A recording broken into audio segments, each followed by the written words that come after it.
साथियों, माताओं, बहनों, पत्रकार साथियों, उत्तर प्रदेश के यशस्वी, तपस्वी, जानदार, शानदार मुख्यमंत्री आदरणीय योगी आदित्यनाथ इस ऐतिहासिक विधानसभा परिसर में पहली आशीर्वाद से आपको आश्वस्त करना चाहता हूं।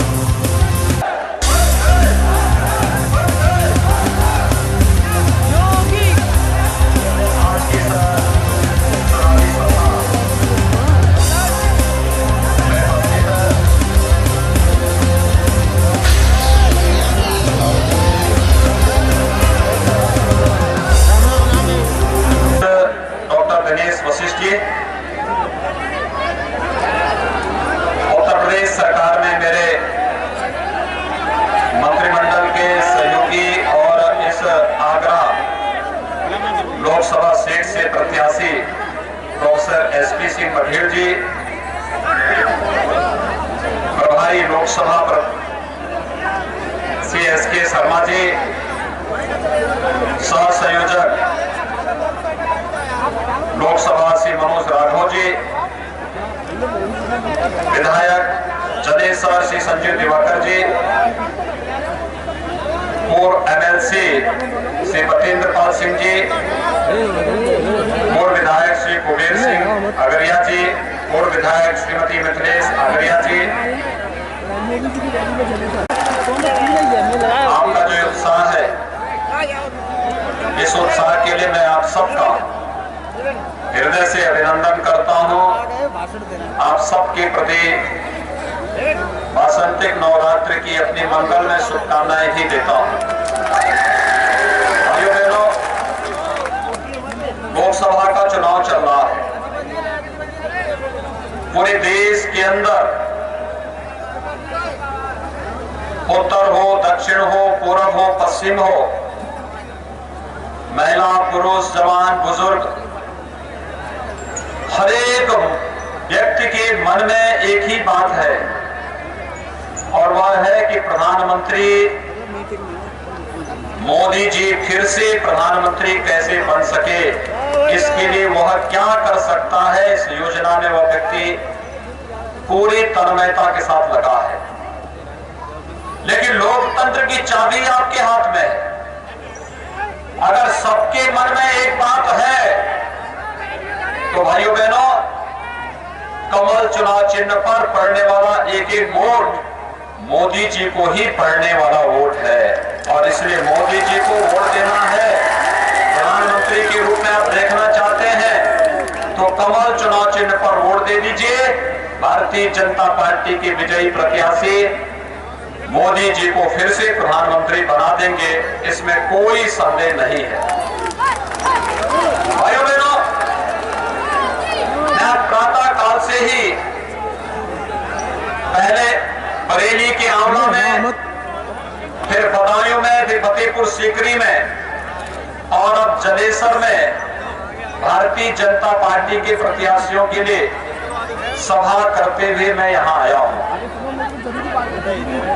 अपार समर्थन भारतीय जनता पार्टी के पक्ष में जनता का जो प्राप्त हो रहा है, ये अपार समर्थन 5 वर्ष तक शासन करने के बावजूद भी मोदी जी को आपका प्राप्त हो रहा है तो सचमुच इसलिए क्योंकि जिस निस्वार्थ भावना के साथ, जिस भाव के साथ पूरे देश की सेवा बिना भेदभाव के मोदी जी ने की है। जब प्रधानमंत्री पद का शपथ लेने के बाद मोदी जी ने एक बात कही थी और बात कही थी कि हमारी सरकार विकास की योजनाओं को बिना भेदभाव के इस देश में गांव, गरीब, किसान, नौजवान, महिलाएं सब तक पहुंचाने का कार्य करेगी।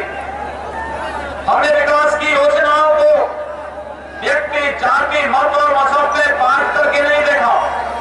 हमारी विकास की योजनाओं का लाभ भारत की 130 करोड़ की आबादी थी और इसी 4 करोड़ परिवारों को सौभाग्य योजना में विद्युत के कनेक्शन मिल जाना, 7 करोड़ परिवारों को उज्ज्वला योजना में एक रसोई गैस का कनेक्शन कनेक्शन मिल जाना, 9.5 करोड़ परिवारों को एक शौचालय उपलब्ध हो जाना, 12.5 करोड़ परिवारों को, लघु और सीमांत किसानों को 6,000 रुपए सालाना प्रधानमंत्री किसान सम्मान निधि का पैसा मिल जाना, 15 करोड़ नौजवानों को प्रधानमंत्री मुद्रा योजना के अंतर्गत मिलने वाली लोन की सहायता, उन्हें आर्थिक स्वावलंबन की ओर अग्रसर करने की व्यवस्था हो, या फिर इस देश के अंदर उन्हें विकास की मुख्य धारा के साथ जोड़ने की बात रही हो, या फिर 50 करोड़ लोगों को आयुष्मान भारत के अंदर 5 लाख रुपए सालाना स्वास्थ्य बीमा का कवर देने की व्यवस्था हो।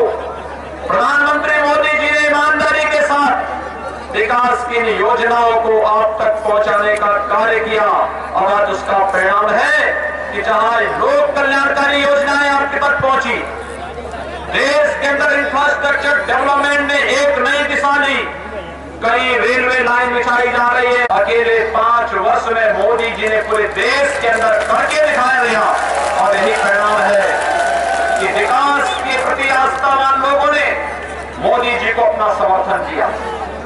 ये व्यवस्था केवल वहीं तक सीमित नहीं, देश की आंतरिक और बाह्य सुरक्षा को भी सुदृढ़ता प्रदान करने का कार्य मोदी जी ने किया। भाइयों बहनों, आज से 5 वर्ष पहले इस देश के 270 से अधिक जिले आतंकवाद और नक्सलवाद से ग्रसित थे, लोग त्रस्त थे, वहां पर आए दिन निर्दोष लोगों की हत्याएं होती थी। अब देश के अंदर 270 जिलों में नहीं बल्कि 5 से 6 जिलों तक सीमित होकर के रह गया है।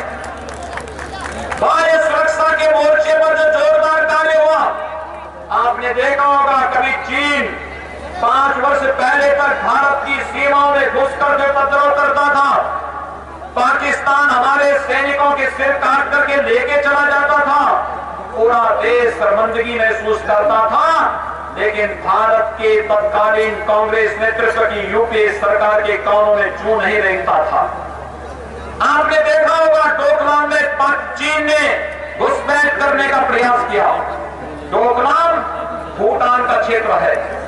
भारत और भूटान की आपसी प्रीति के कारण भारत की सेना वहां पर रहकर के सुरक्षा करती है और भारत के लिए सामरिक दृष्टि महत्वपूर्ण है।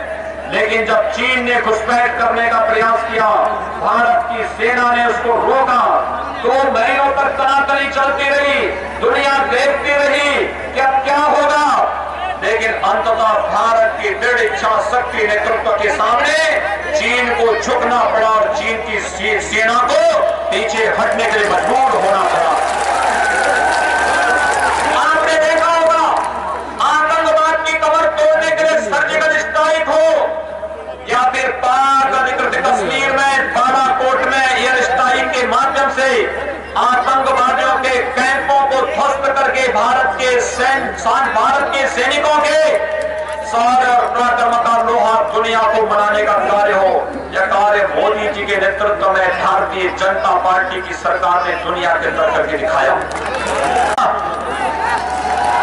भाइयों बहनों, मैं आपसे पूछना चाहता हूं, समाजवादी पार्टी की सरकार में क्या यहां बिजली मिलती थी?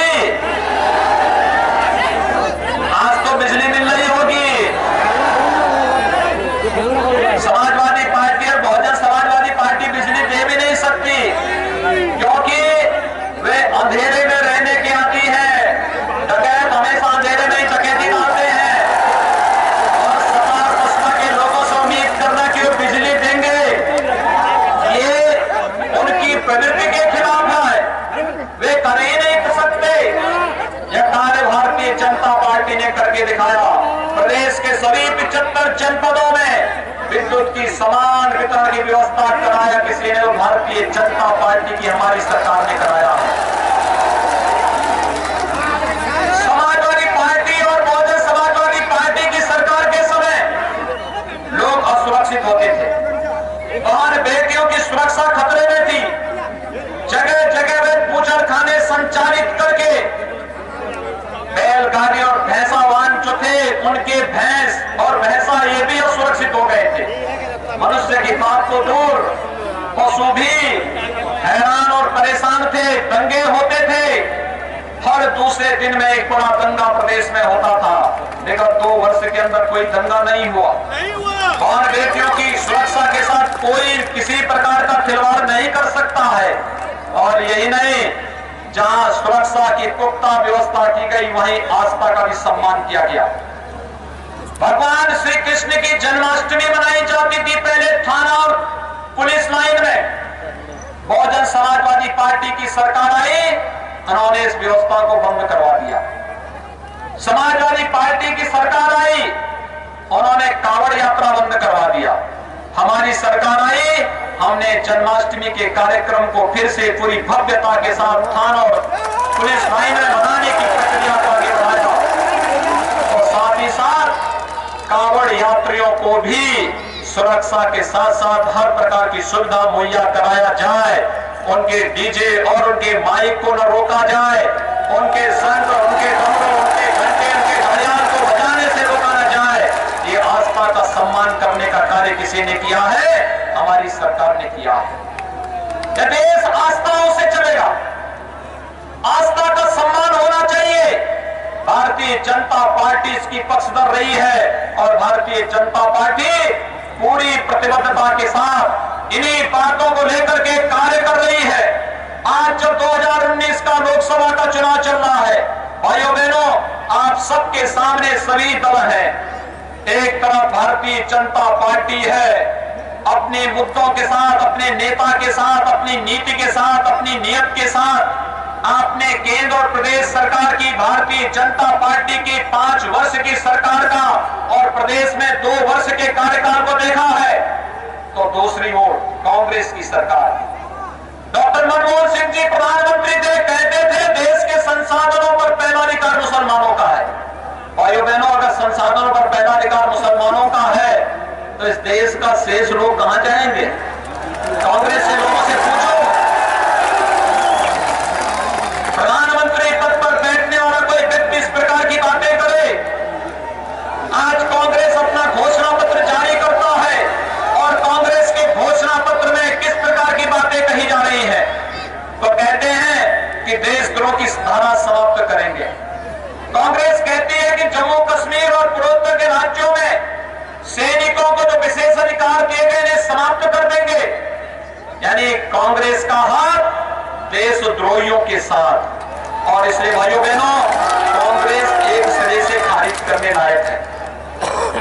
यानी इनको वोट देने की बात तो दूर, देश के साथ विश्वासघात करने वालों को तो दूर से देखना भी एक महापाप का कारण बनेगा। इसलिए कोई भी व्यक्ति अपने ऊपर महापाप का कारण नहीं लेगा।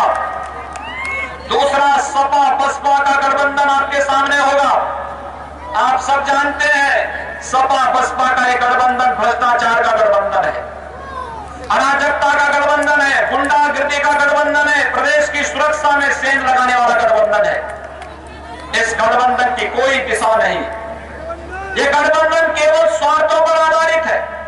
ये गठबंधन केवल अस्थिरता पैदा करने वाला गठबंधन है। जब इसकी कोई सोच नहीं, समाजवादी पार्टी, मुझे याद है आज से 10 दिन पहले समाजवादी पार्टी के एक एमएलसी मुझसे मिलने के लिए आए, परिवार के साथ आए थे। उन्होंने मुझसे पूछा कि हम भारतीय जनता पार्टी में शामिल होना चाहते हैं। मैंने उनसे पूछा कि भाई क्यों शामिल होना चाहते हैं? उन्होंने कहा कि मैं अब इसलिए शामिल होना चाहता हूं क्योंकि अब तो हमारे यहां टिकट वितरित हो चुका है, लेकिन मैं इसलिए शामिल होना चाहता हूं जिससे देश की सेवा कर सकूं। मैंने 6 बार विधायक रहा हूं, 2 बार मंत्री रहा हूं, इस समय एमएलसी हूं, लेकिन देश की सेवा करके अब मैं भी भारतीय जनता पार्टी का हिस्सा बनकर के भारतीय जनता पार्टी को समर्थन करना चाहता हूं। मैंने कहा कि अच्छा है, आपका स्वागत है। लेकिन उनका पुत्र जिला पंचायत का अध्यक्ष और उन्होंने कहा कि जब हम लोग घर में सपा का झंडा लेकर के जाते हैं, हमारे परिवार की महिलाएं हमें धिक्कारती हैं और कहती हैं कि क्या गुंडों का झंडा लेकर के आ गए। भाइयों बहनों, कितनी जागरूक हैं बहन और बेटियां माताएं कितनी जागरूक है, वो पहचानती है, भले कितने बड़े घर के क्यों ना हो, लेकिन ये जानती है कि झंडा गुंडों का झंडा है, अपराधी और झंडा हर अपराधी इस झंडे का इस्तेमाल करके प्रदेश को लूटपाट किया है। याद करिए, जब अयोध्या में राम जन्मभूमि पर हमला हुआ था, आतंकी हमला हुआ था, तो आतंकवादी भी समाजवादी पार्टी का ही झंडा लेकर के गए थे। भाइयों बहनों, ये समाजवादी पार्टी, और फिर आप जान ही सकते हैं जो अपने पिता का नहीं हो सकता है तो आपका क्या होगा? कोई भरोसा नहीं।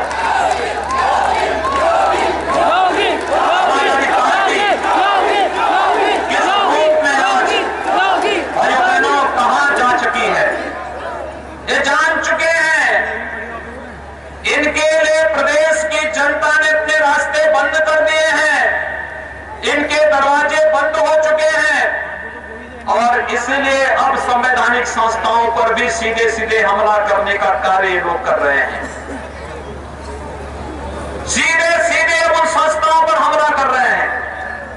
और इसलिए आज मैं आपके पास आया आपसे कहने के लिए, भारत को दुनिया की महाशक्ति के रूप में स्थापित करने के लिए प्रधानमंत्री मोदी जी ने जो अभियान प्रारंभ किया है, आप भी सब चाहते होंगे ना भारत दुनिया की महाशक्ति बने, आपका देश दुनिया की एक ताकत बनेगा, वो भारत का 130 करोड़ लोगों का सम्मान बढ़ेगा ना। तो भाइयों बहनों, 130 करोड़ लोगों की आकांक्षाओं की पूर्ति करने के लिए मोदी जी का देश का प्रधानमंत्री होना आवश्यक है ना। आप में से कितने किसान हैं, प्रधानमंत्री किसान सम्मान निधि का पैसा आपके खाते में आया होगा? बहुत सारे किसानों के खाते में आ गया होगा, बहुत ज्यादा किसान है। और जो किसान छूटे होंगे, चुनाव के बाद उनके खाते में भी पैसा आएगा। मैं बधाई देता हूं जिनको मिल गया है, और जिनको नहीं मिला वे इंतजार करें। अब ये पैसा कोई डकैती नहीं डाल पाएगा, क्योंकि मोदी जी ने व्यवस्था कर दी है कि बटन दबाया यहां और पैसा गया वहां आपके खाते में। जैसे कमल के फूल का बटन आप दबाएंगे और वोट जाएगा मोदी जी के खाते में, ऐसे ही मोदी जी बटन दबाते हैं और पैसा आता है आपके खाते में। अच्छी सरकार चुनने का यही परिणाम होता है। और इसलिए भाइयों बहनों, अगर आप सब चाहते हैं कि प्रधानमंत्री के रूप में मोदी जी एक बार फिर से इस देश के अंदर प्रधानमंत्री बने, क्योंकि प्रधानमंत्री के रूप में 5 वर्ष का यशस्वी कार्यकाल मोदी जी का, जो कार्य कांग्रेस सपा बसपा के लिए नामुमकिन था, आवास देना, शौचालय देना, विद्युत का कनेक्शन, रसोई गैस का कनेक्शन, प्रधानमंत्री किसान सम्मान निधि, युवाओं को प्रधानमंत्री मुद्रा का लोन, और आयुष्मान भारत में हर गरीब को 5 लाख रुपए की आर्थिक सहायता, निःशुल्क स्वास्थ्य की सुविधा उपलब्ध कराने का सालाना व्यवस्था, यह कार्य किसी ने किया? प्रधानमंत्री मोदी जी ने किया। यानी ये नामुमकिन अब मुमकिन है, क्योंकि मोदी है तो, क्योंकि मोदी है तो, क्योंकि मोदी है तो। और इसलिए भाइयों बहनों, अगर आप चाहते हैं मोदी जी फिर से प्रधानमंत्री बने, तो प्रोफेसर एसपी सिंह बघेल जी को कमल चुनाव चिन्ह पर 18 अप्रैल को भारी मतों से चुनाव जिता करके भेजिए। कांग्रेस और गठबंधन प्रत्याशी की जमानत जब्त होनी चाहिए, ऐसा कार्य करके आप दिखाएंगे तो भाइयों बहनों, वास्तव में ये विजय होगी। और इसलिए अगर आप चाहते हैं कि जमानत जब्त हो कांग्रेस का भी और गठबंधन के प्रत्याशी का भी, तो भाइयों बहनों, आप सब एक बार मोदी